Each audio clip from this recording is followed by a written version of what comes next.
last week, if you were here, you'll remember that we just kind of laid the groundwork for talking about what it means to belong. And today and next Sunday, we're going to have an opportunity to hear from some of us who are part of St. Peter's and to let people share some of their thoughts and about what it means to belong, but also about what it means to belong, what it's meant to them, what it means to them to belong here in our parish. I want to begin by just sharing a couple of things, and then I'm going to ask them some questions and give them a chance to talk. For all of our great advances in technology, we are more distracted than ever before. Despite constant, always-on connectivity, we're lonelier than in any other. We are lonelier than any other human group in history. All is not well with us. Belonging is our primary human need. Beyond food and shelter, nothing promotes human flourishing like having a people and a place of belonging. Research confirms that income level, marriage and children, and perceived security all pale in comparison to belonging in promoting sustained happiness.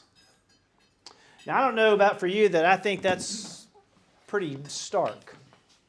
And so what I think is important now, especially as we continue to think about how we are and how we are doing things or not doing things that we may have done before the pandemic, is to focus on and think about how important it is to belong.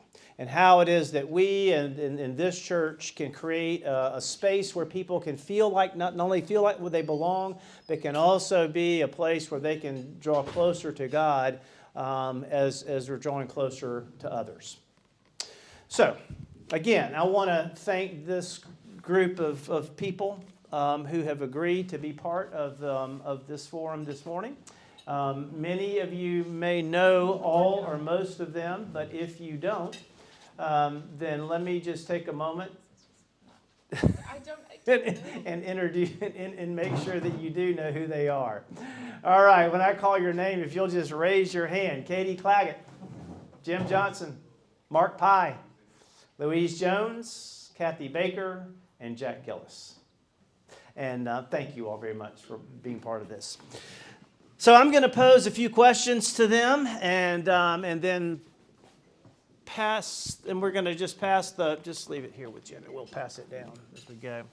And then let them respond, and also they may want to add some. Certainly, you all are free to add some things to your to what you say or that expound on those questions. So it's been said that belonging is one of the most critical issues of our day.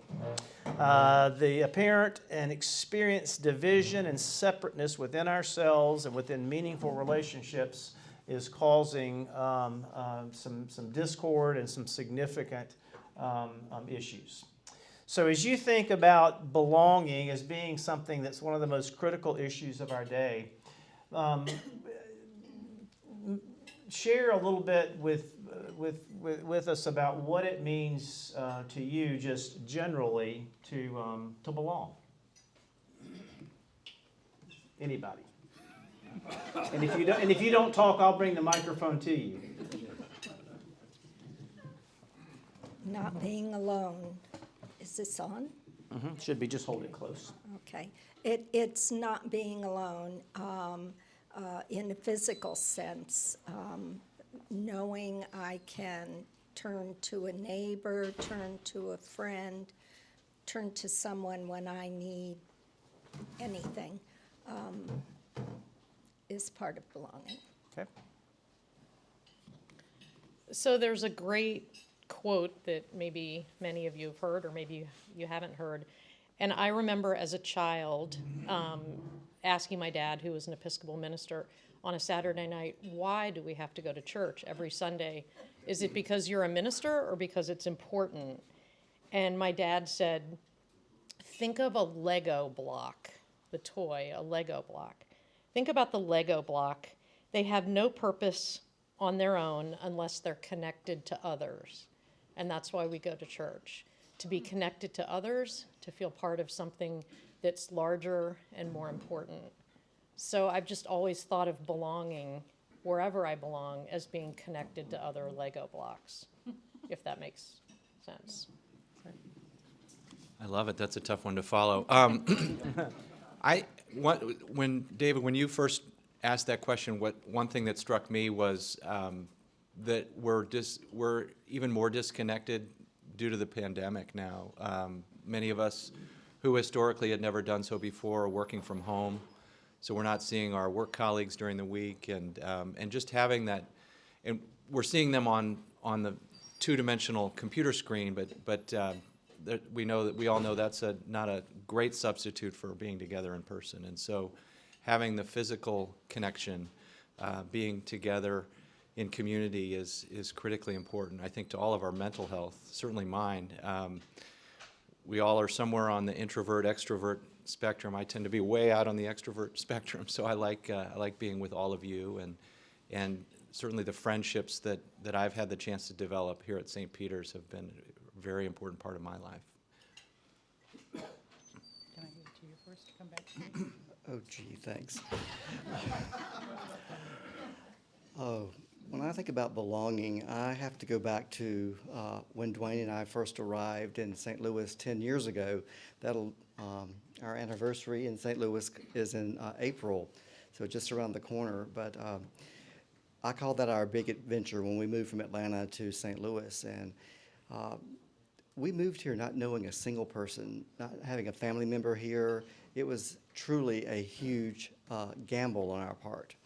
And when we first got here, we were church shopping around town and went to several different parishes, and none of them ever felt quite right to us. And I was getting a little bit worried because church had always been a big part of our life and a part of our relationship. We actually met at All Saints Episcopal Church in Atlanta.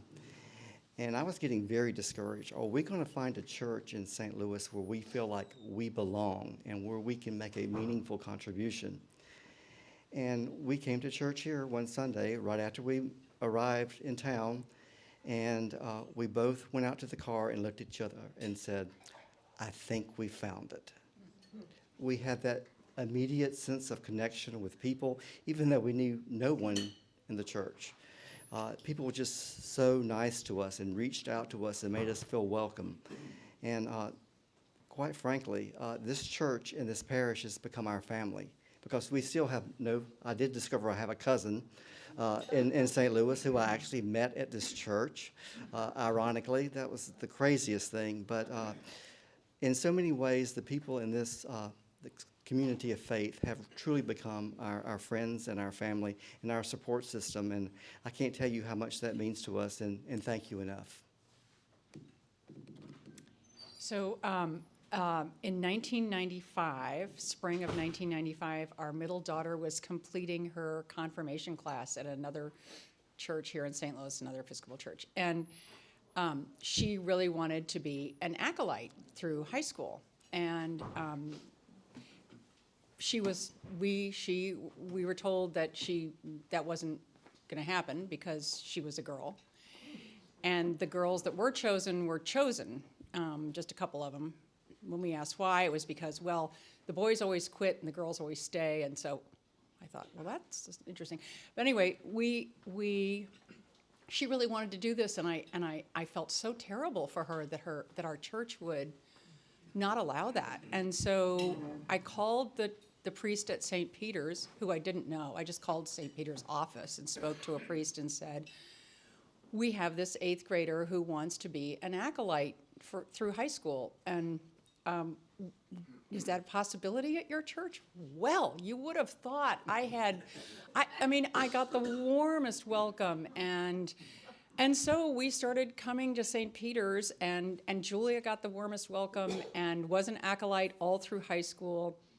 And so since 1995, we've been coming here, and through all that time, there have been all different priests, and the parish has had its challenges and its high points. And through all of that, though, reflecting on this morning, I thought to myself, well, but we stayed regardless of all those things. And why was that? Well, that was because of the community. That was because of all of you. And it was the warmth of the priests and at the beginning, but then that emanates through the entire community. So thank you for that. It's been a wonderful home all these years. Looks like there's a theme here. It's 1993. We're shopping for churches, Suzanne and I. We live just down the road in Louise's house. Louise or not? Did you know? Louise bought her house. I bought my house from Jimmy. And we go in, and the sermon is on shopping churches. So we went from feeling this big to this big, and it was a far side, and it was something about do we want to build a racquetball court attached to the church to get people to actually come? So for 30 years we've been thinking about how to get people to come to the church, right? And so he finishes the sermon. We are just feeling really sheepish. He's out in the pews. He starts walking back. This is Jim Metzger, who anyone who was around back then, and he stops and he turns around and he looks at us and he says, "Anyone new at the church today?"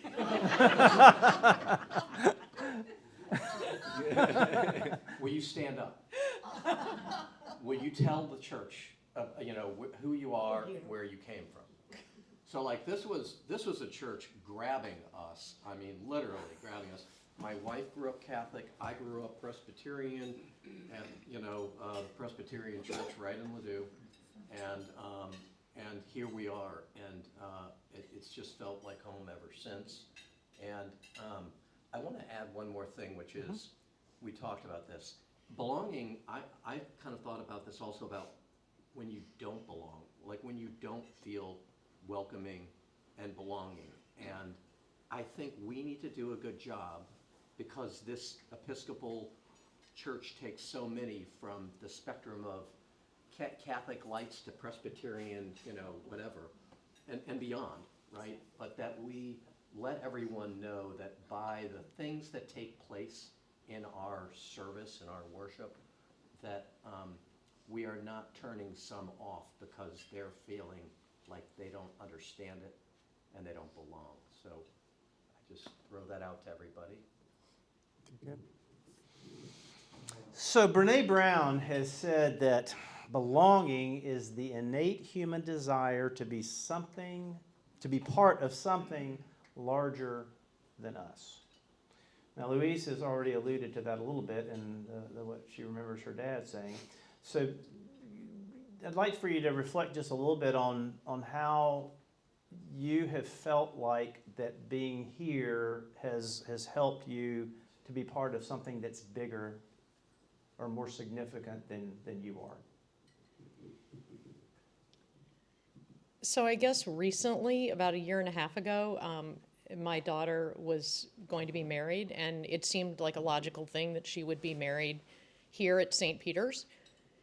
However, she said to me one day, "I think maybe we'll get married in Michigan, where Sam is from."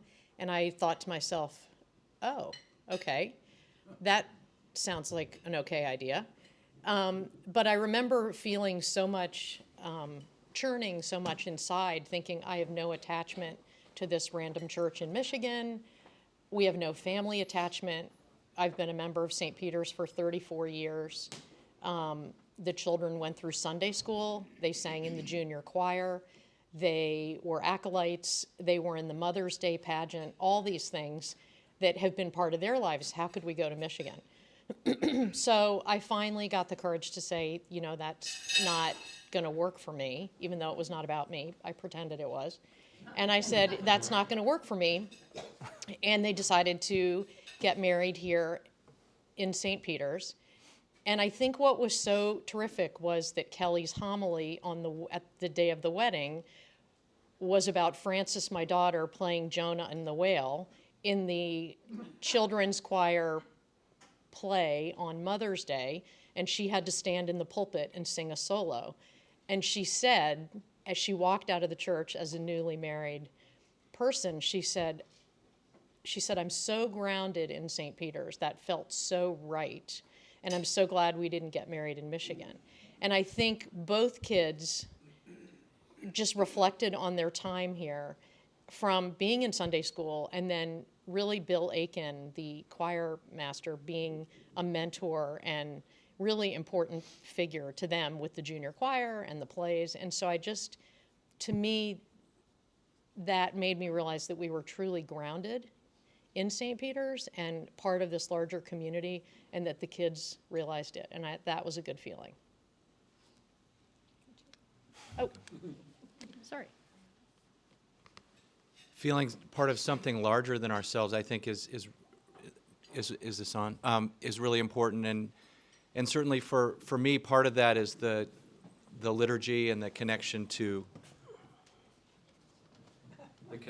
There we go. The liturgy and the connection to the spirituality is so important. Our sermons are incredible here at St. Peter's, and but also the connection to the community and being. I mean, I think of teams and being part of something and knowing my role in that group, and having watched my own family grow through our experience at this church has been very important part of our family life together. My kids have all acolyted here. I'll never forget the Sunday that my son Charlie was holding the Bible during the gospel reading and fell over backwards out cold, fainted. But of course, because we have the breakfast in the Undercroft, they were able to give him some sustenance and he bounced right back. I was ushering at the time, and so I was out in the, what do we call it? The Narthex. narthex. And I just hear this thud. And somehow I knew that was my son, just from the sound of it. But yeah, it's just this connection to something larger than ourselves is so critical and so important, I think, for all of us. When we all inevitably lose loved ones and we have a place that we already feel that sense of connection, we can lean on each other when we go through difficult times, and certainly that's been true for our family. We're so blessed and so fortunate to have this community and to feel a part of it. So we thank you all. Okay, Katie, I'm trade with you. Okay. So Jack mentioned teams, and that that concept just resonated with me because I feel that as I've tried to become, which is definitely often out of my comfort zone because I'm on the opposite end of the extrovert-introvert spectrum from Jack. But when you push yourself a little bit and you get outside your comfort zone and you join an effort to do something, so often this church provides a wonderful, supportive atmosphere for doing it. The context couldn't be warmer or greener or more nourishing. And so when you do that, the interesting thing to me is that I get to know people who I never would have had the nerve or the I don't know, whatever, to get to know. And so I feel that, especially recently, I have been coming here 27 years, but recently especially, as I have engaged more, I have had this great joy of learning more people's names and learning more people and who they are and becoming friendly with them. And that's a joyous, wonderful thing. Well, one positive thing that I think came out of the pandemic for me personally is that my relationship with the church changed somewhat because of that. For most of my life, I was just one of those people who liked to show up at church virtually every Sunday, sit in my pew, do my thing, and be in my space. I didn't really feel like I had the need to become more involved with other activities or other groups within the church. I was always involved with the music program because that was a huge part of my life. And Dwayne was always really involved with all the activities of the church. And in fact, when we met, he was actually working at the cathedral in Atlanta. But I was just one of those pew warmers, and there's nothing wrong with being a pew warmer, because this is your time to be with God and have your spiritual time. But over the course of the pandemic, I got called upon to do different functions within the parish, like be a lector, or be an usher, or serve on the breakfast crew. These are things that I had never done as a parish member, and I have found that they've really deepened my sense of belonging to this church and to this parish and to you all. And if anything positive came out of the pandemic, I became much more involved with my church.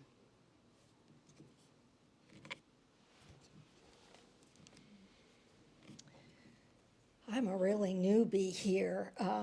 Kit and I moved to St. Louis in November, and everything shut down in March. Fortunately, we had a chance to come to St. Peter's several weeks before it too closed down. And as time went on and we were able to begin coming back to church again, we met people, and we were invited to join different church groups and do different things with the church. And it really has been very welcoming, and it is wonderful being able to come here, contribute the gifts God's given us to each other, and very happy to be a part of this church.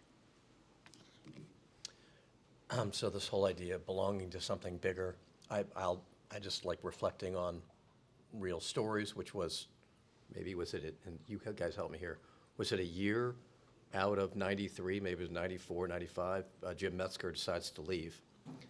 And was really sad, right? This person who grabbed us and pulled us into this church.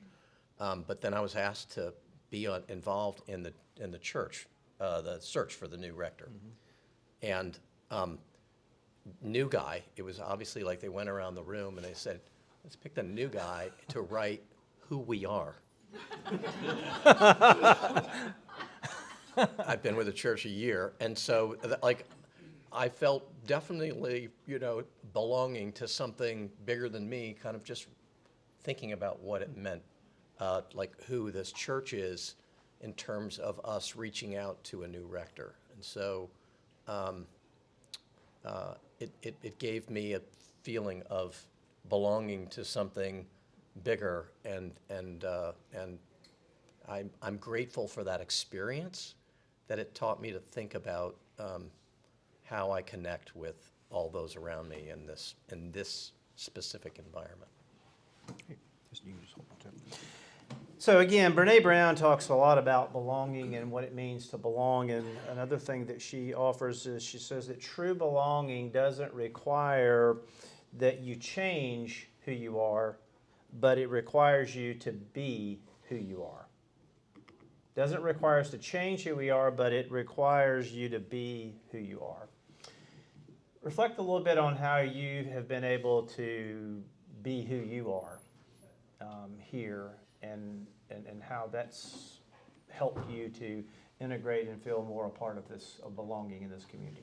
I'll be real quick on this one, because I think this reflects back to what I said, which was that I felt like I was this was a step up from a Presbyterian. My wife was a Catholic. We kind of felt like Episcopal was somewhere in between. Literally, the assistant rector at the time called it, "You're going to love this one. All the church with none of the guilt." Say it again. All the religion, none of the guilt. So I just think that that's kind of important, that I've always felt welcomed at this place, regardless of what spectrum, even beyond the spectrum that Suzanne and I had when we came here.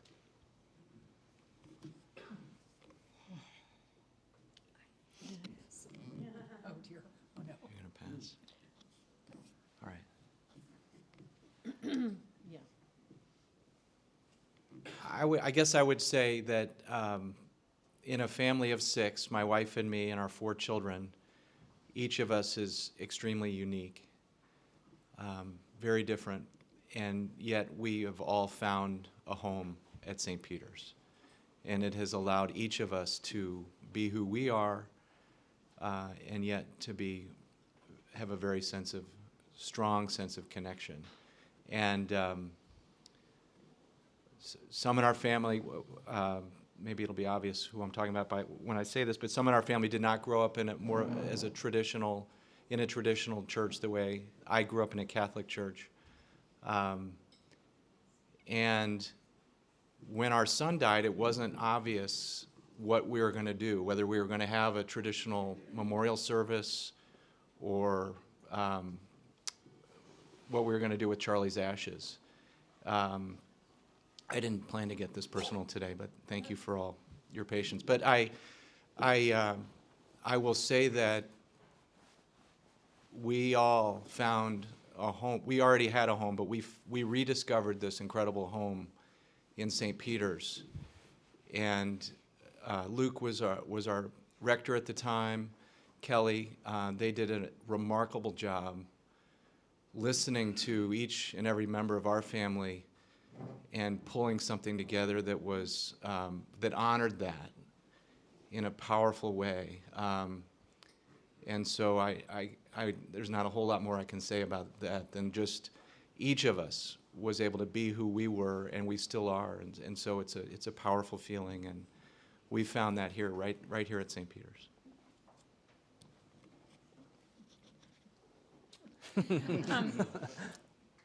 Let's see. So, oh gosh. I guess I feel like I am. I told you I was kind of introverted. I know people don't think that because I come on so strong sometimes, and I can be a loudmouth, and I can be bossy, and I'm always afraid of those. I know. Thank you, Jack. And so I was afraid of even expressing my opinion because I was afraid I would say things too strongly, I guess. And I remember in Bible study one time, Jimmy Grimmett looked over and he caught my eye and he goes, "Go on," like that. And I think that was the beginning of it for me, feeling like I could not be afraid to be who I was here. So.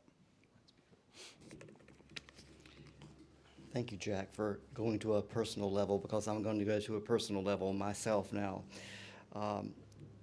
I guess everyone probably in this room knows my husband, Dwayne, and when we were church shopping, people sort of were disparaging about us coming to this parish, thinking that we would not be accepted as a gay couple in this parish. People from the outside? People from the outside, St. Louisans, when we were talking about the different characteristics of different parishes, oh, you would never be welcomed at St. Peter's in Ladue. But we couldn't have experienced anything more different. We were welcomed with open arms. And I go back to July the 3rd, when we were married in this church. We were the first same-sex couple to be married in this parish. And Luke was the rector at the time, and he said he had to go before the vestry to get their approval to marry us. And I was very nervous about that, but I knew we felt like we belonged, that we were welcomed in this church, but the vestry unanimously voted for our marriage. Then comes the second part. We wanted to get married on July the 3rd, the Friday before a holiday weekend. We not only had one priest, but we had two. We had Luke and Kelly. They both wanted to participate in our service because they felt that like they had been, instrumental in us landing at St. Peter's.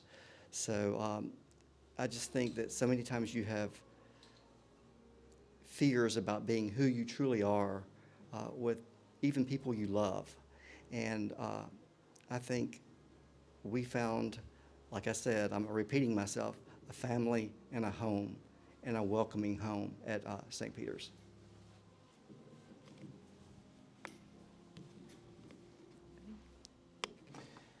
So I have one more for you.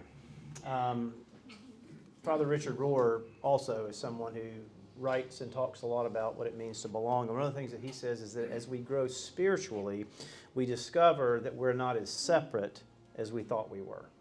As we grow spiritually, we're not as separate as we thought we were.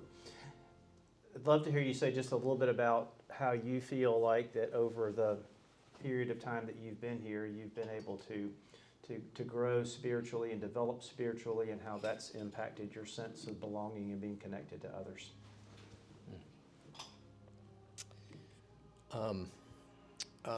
I guess I'll go to Bible study is something that in 1993 I was not a candidate for reading a Bible. And over the course of my time here, that was kind of the case until, I'd say, Luke came along and really kind of kicked the whole Bible study program into a different gear, Kelly and Luke. And I have to say that it's opened my eyes to a whole new level of spirituality. So I'm grateful for that. On a recent trip, we were on a train ride and having breakfast, and there were several Mennonites on the train with us. And this gentleman came in and sat opposite us, and in the course of eating, we started chatting. And in the course of the conversation, asked, well, what are you doing on this train? And he said, I'm coming back from Mexico with my wife.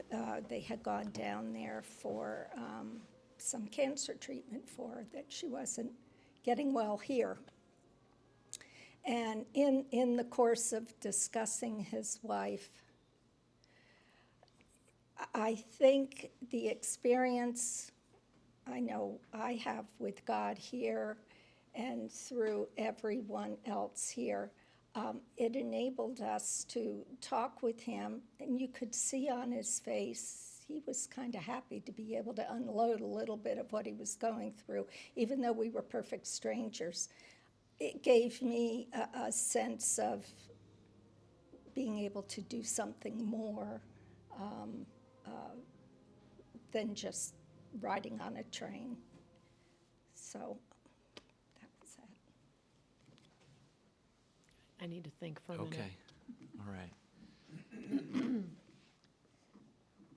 Bible study was a great example, Jimmy. I've done some of that, but I think for me, the growing up Catholic, and certainly I'm more mature now than I was then, so I'm not sure it's just the difference in church, but as opposed to the difference in age, but I remember going to Sunday school every Sunday. I was the one who, even when I had a sleepover with buddies, my dad would show up at 8:15 and drag me out of the sleeping bag, and I never missed Sunday school. And so it always felt very rules-based, very much you do this because if you don't, there's bad consequences.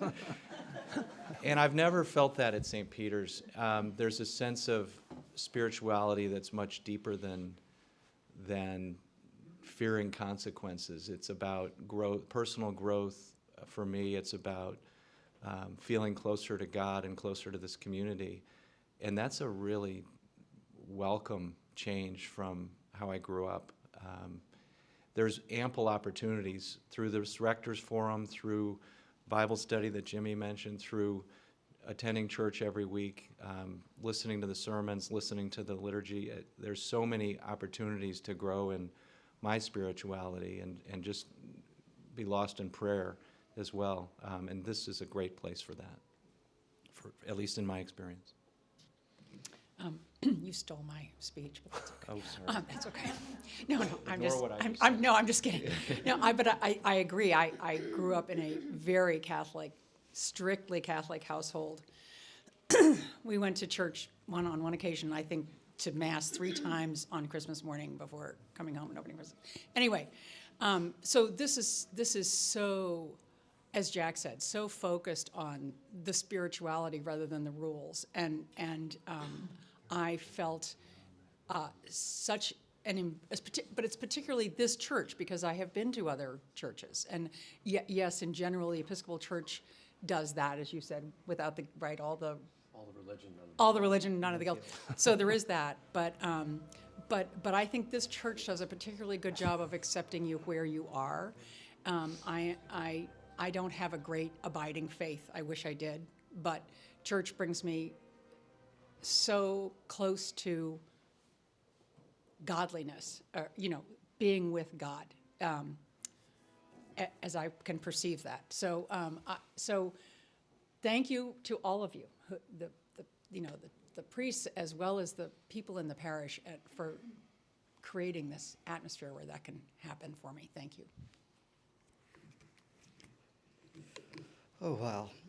I think we all have times in our lives when we have spiritual highs and spiritual lows. And I, for one, in the last couple of years, I've just been longing to have that spiritual high again, to feel that sense of connectedness to the church and to God. And I didn't know how to rekindle that.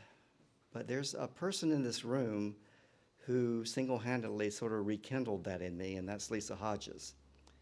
I follow her Facebook feeds all the time, but one of the things that she puts out there are these daily, devotionals. What is that guy's name, Lisa? Stephen Charleston. Stephen Charleston. If you have not read any of his work, it is just amazing. And it seems like every day that I read something that she posts, it's like it's written for me.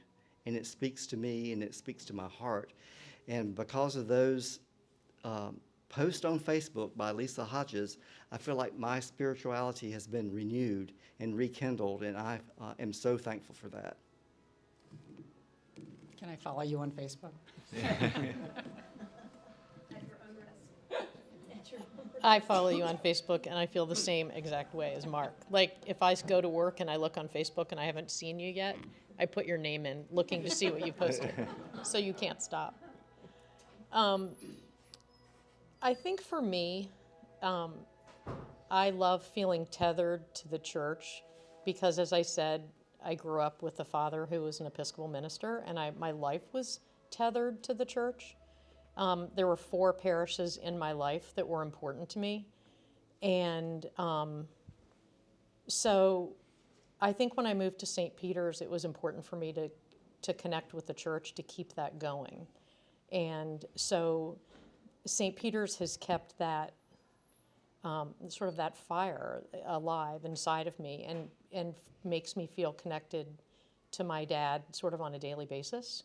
And he was a wonderful guy, as was my mother. And they were just very, very instrumental in raising the 5 of us children and giving us a wonderful life. And so by being here in St. Peter's, whether I'm participating in the 5 o'clock service on Sunday night or another special service in some subtle way, I feel very tethered to my parents.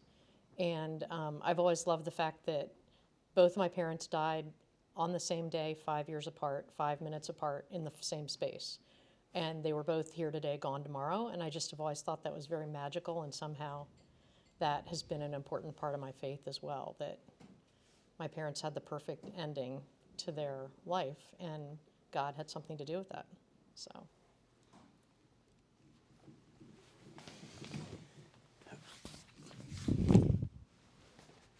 Thank you. As you may have been able to tell, they did not know any of these questions in advance. So I genuinely appreciate your willingness to respond and to be vulnerable and to share. Thank you very much.